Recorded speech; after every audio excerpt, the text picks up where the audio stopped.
I'm a proof is in the pudding kind of girl. I need to see where my money is going. I keep asking the facial pain organizations what research is being done, and they're not giving me straight answers. So I'm going behind the scenes to find out what really is going on. If you go on clinicaltrials.gov, you can type in any condition, and it will show you the current studies that are going on. This one caught my eye, a trial of virtual cone trigeminal neuralgia radiosurgery. So I reached out to the oncology center at Birmingham, Alabama. This was our conversation. So now what I'm doing is I'm providing information to the community about different research studies, different treatments that are out there, just kind of the information that you can't find on Google. There isn't much information on Google about trigeminal neuralgia. So I'm trying to bring awareness to it. If you Google, types of food that you can eat for trigeminal neuralgia, there isn't too much out there.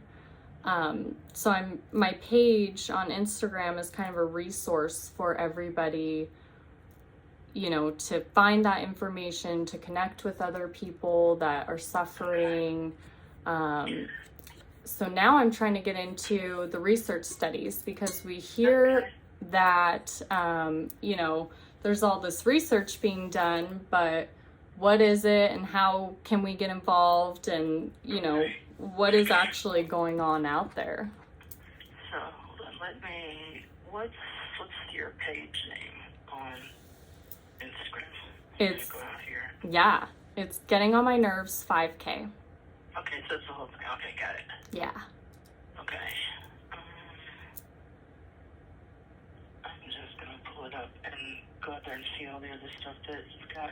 Did you know there was a Getting on My Nerves plant? I'm sorry, that just came up. I did not know that. I'm a big plant mama, so I'm gonna have to look into that. Yeah, apparently it has its own page.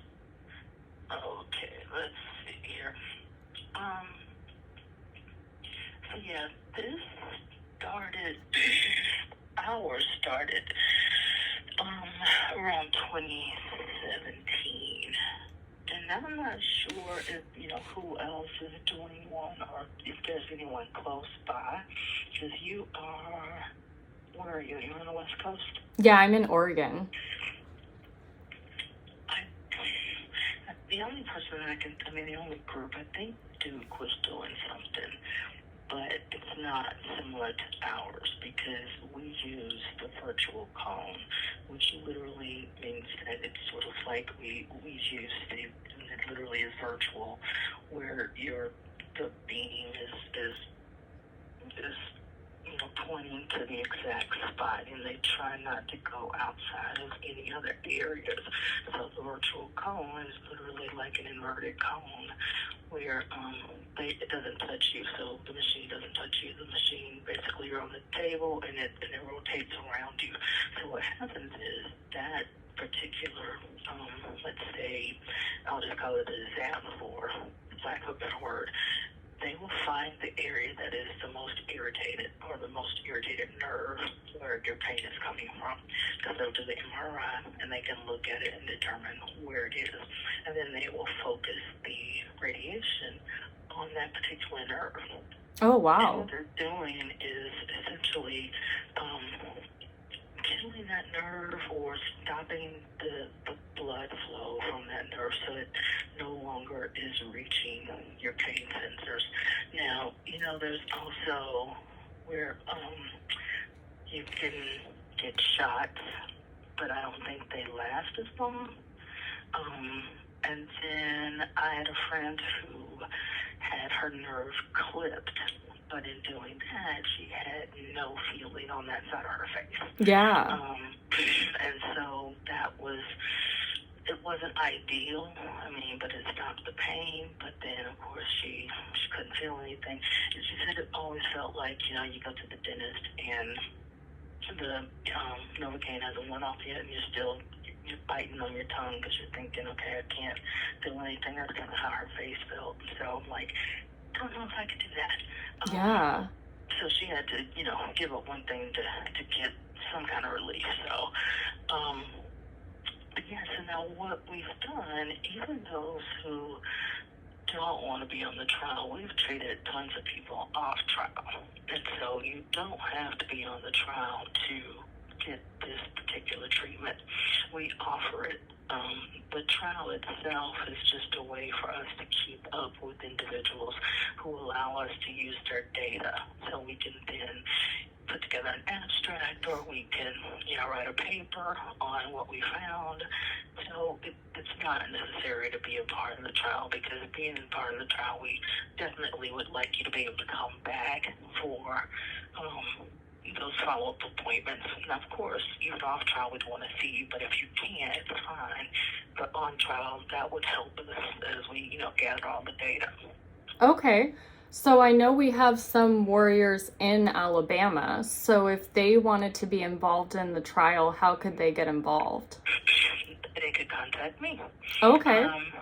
Now, I will say this. It's about to be closed to accrual, because for this particular, let's see, I'm trying to think of I think it was last year, we are now on our second set of 20. So we had 20 people, then we got approved for another 20. So we had 40 people on trial, and so we've got room for one more. Okay. Now, they are looking at trying to do this at multiple sites, but they have not come up with sort of what that looks like, or, which sites would have the necessary equipment on their in their facilities. So that's kind of down the road. But they are thinking about approving another 20, because there are so many people, like word of mouth, once they hear about it, there are more people that are coming in. Yeah. And we've had a couple of people travel from other states, but mainly it's been local. Okay. Within the state. But we've accepted people from out of state on all of our trials. So it's just a matter of how much time and commitment the patient would want. Okay. And is there a cost to do the trial?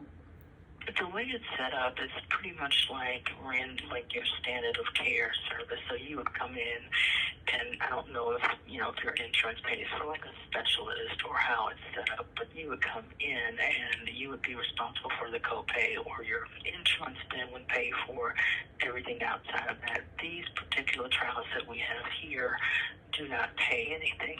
So the cost, if you were to fly from Oregon to here, would be your cost, finding a place to stay, all of that would be the responsibility of the patient. So that's the one thing, we just don't offer any payment for that. What you get out of it is you, number one, get the treatment, and number two, knowing that the data we have will help others down the line. Absolutely. What's the success rate been? You know what? Let me see if there's one last thing that we put out here. Because I have another brain study that I work on, and the percentage is about the same. Like with that brain study, we target essential tremors, and that one is about an 89% success rate in terms of completely eliminating, or at least, at that point, wow, not having any more tremors. And so it just depends on, everybody's different. Some right, people have of tremors, course. some people have, so, but with this one, I have not seen the latest. I don't have to pull it up, because I know that we did last year an abstract on the virtual cone, and in that abstract they talked about the treatment for Trigem and the treatment for essential tremors.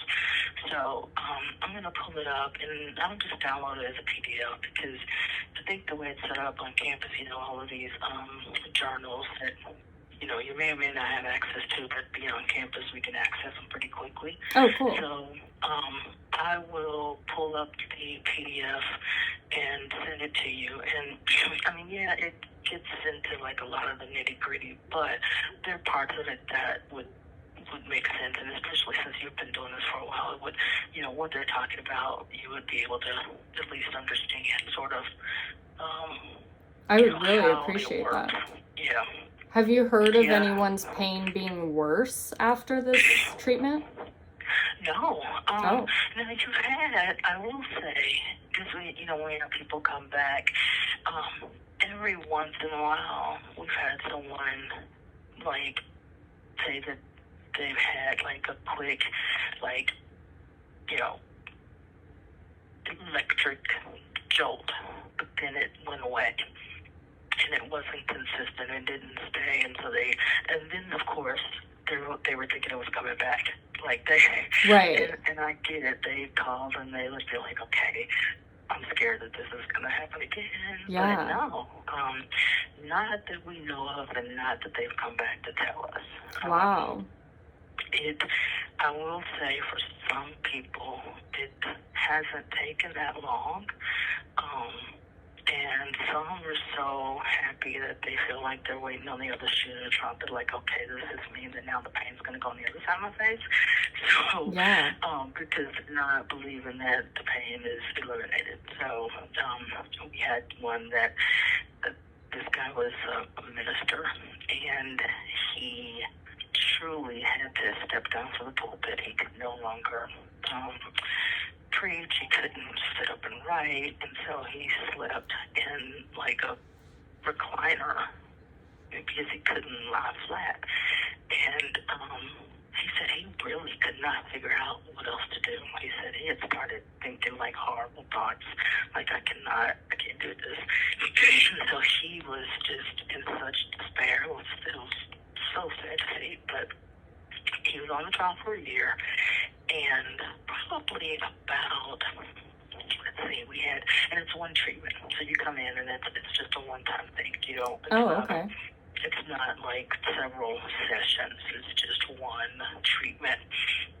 He came in, and I'd say probably about 6 months in, maybe 9, where he didn't feel anything at all. Now, it started to, the pain started to kind of slow down the first couple of weeks after treatment. And he said one day he was doing something and he noticed that he wasn't in consistent pain. And he was like, okay, wait. And he ended up calling us because he was afraid. He said, I don't know what's about to happen. And I said, well, you have to just sort of let it do its thing.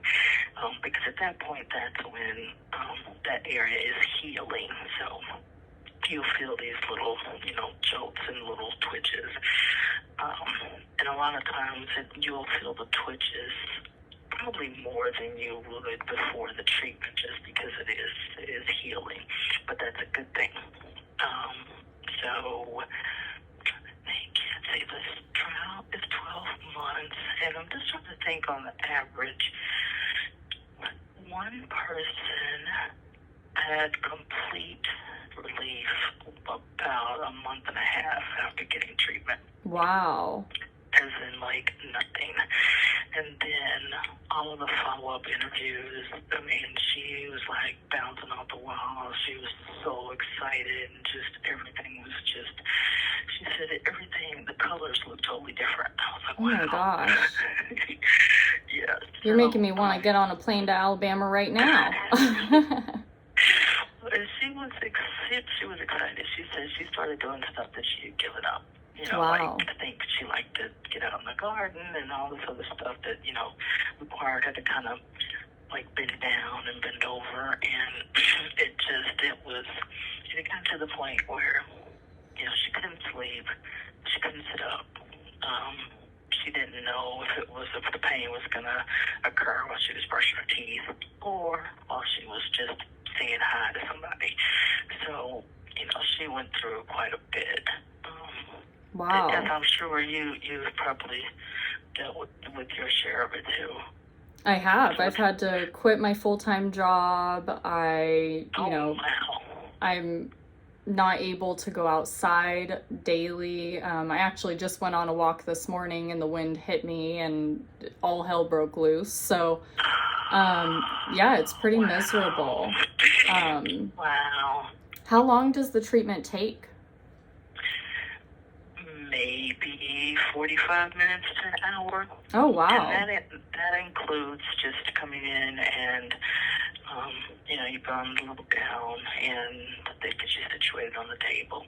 Now, what they'll do before that, they will, I guess the one way to say it is they will fit you for your own, I can just say it's a brace that holds your neck in place. And so that's right before, I guess it depends on, say you would be traveling, so we'd probably try to bundle those appointments so that you wouldn't have to go back and forth.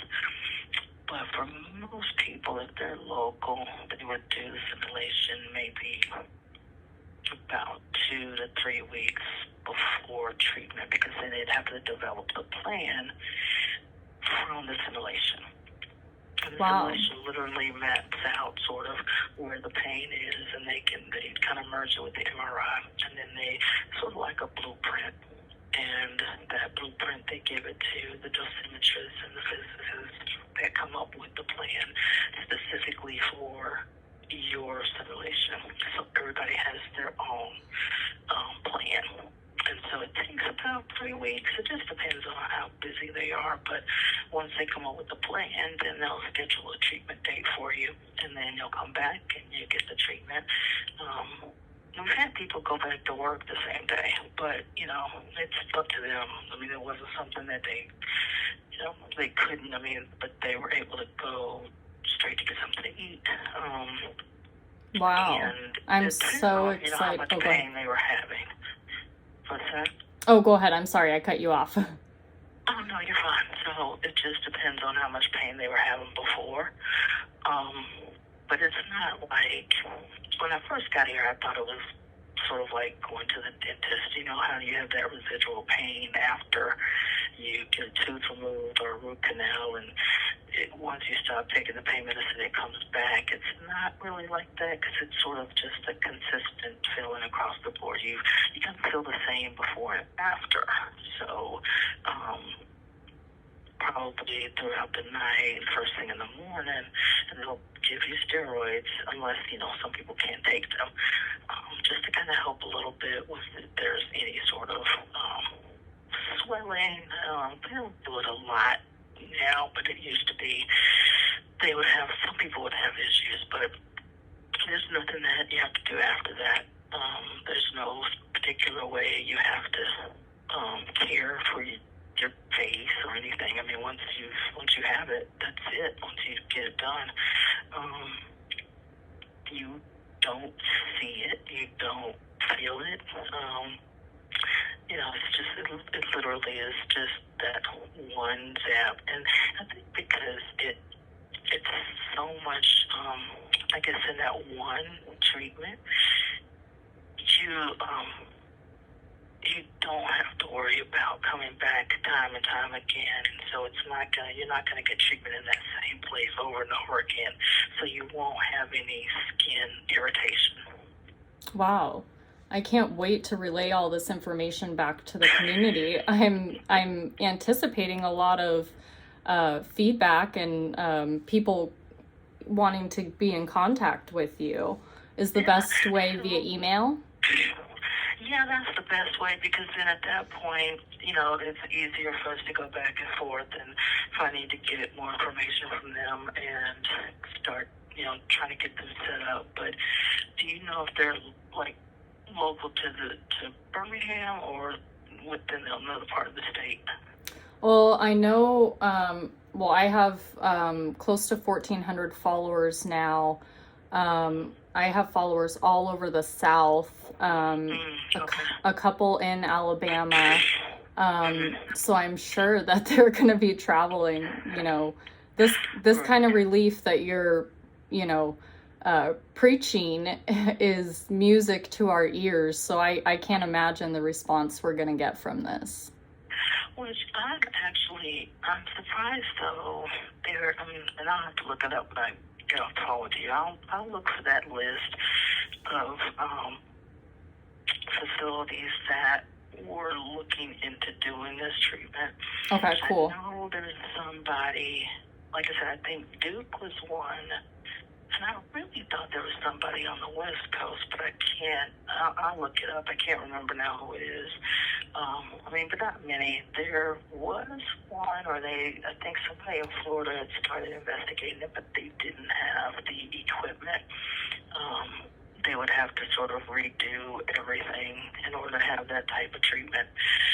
So they found out that, how much it would cost, and they're like, yeah, no, we don't need to do that. But with us, like this particular machine that we use, they use it for all sorts of treatment, all sorts of radiation treatment. So it's not just for Trigem. So that way you get your money's worth basically on this particular equipment. Wow. Trying to think if there's anything else. I do have one last question. Mm-hmm. Does the Facial Pain Research Foundation play any role in this study? Who's that? The Facial Pain Research Foundation? No, not at all. Not that I know of, anyway. That name hasn't come up.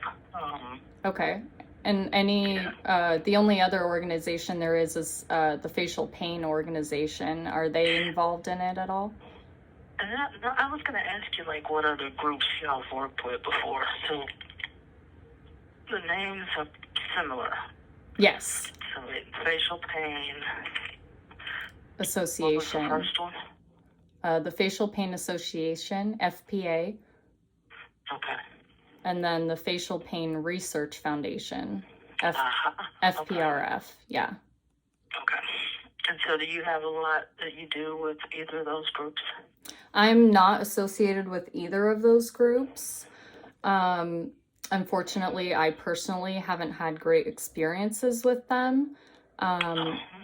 So that's kind of where getting on my nerves is coming from too. I'm trying to, find these research studies that I feel these facial pain organizations should be a part of and be getting the word out to the rest of the organization, or not the organization, the community.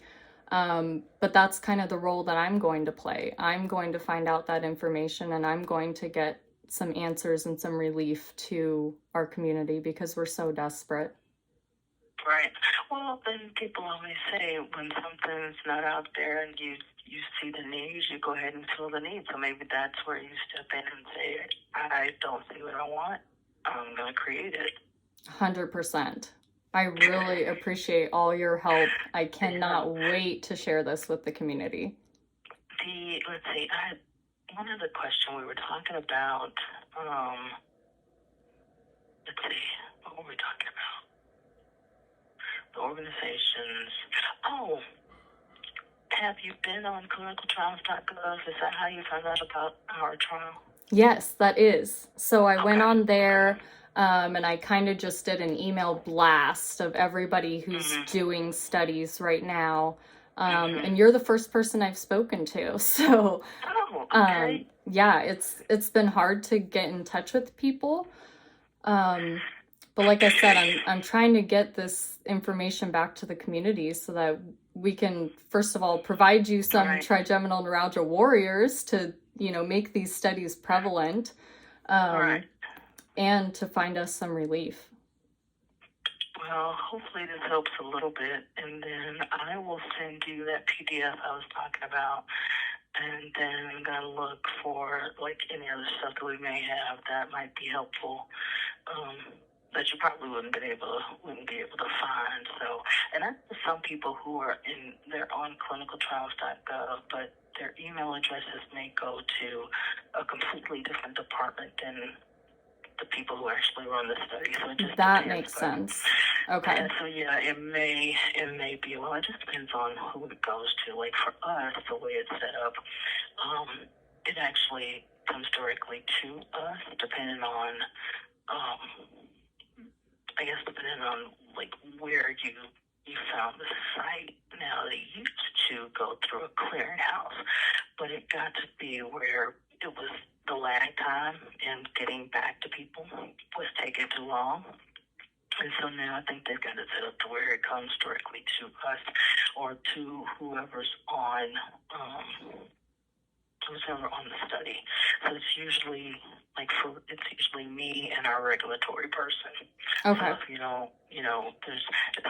I want to say that most people put those individuals on there, but maybe not. They may just put the PIs. And so if it goes straight to the PI, then it may be a while just because, they may not do the individual replies. They may send it to somebody else. So Totally makes sense. yeah. Well, thank you for taking so much time with me today and providing all that information. I'm sure this is just the beginning of our relationship. Okay, yeah, no, not a problem. I will send you that email before the end of the day. Cool. Thank you so much. You're welcome. All right, talk to you soon. All right. Bye. Bye-bye.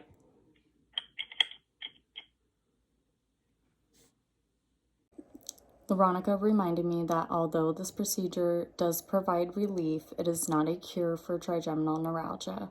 Sometimes the pain returns. It can take a couple years. The results are still coming in, so we have to be patient, but it is a trial that we can participate in. If you're interested, send me an email, gettingonmynerves5k@gmail.com, and I'll put you in touch with Veronica.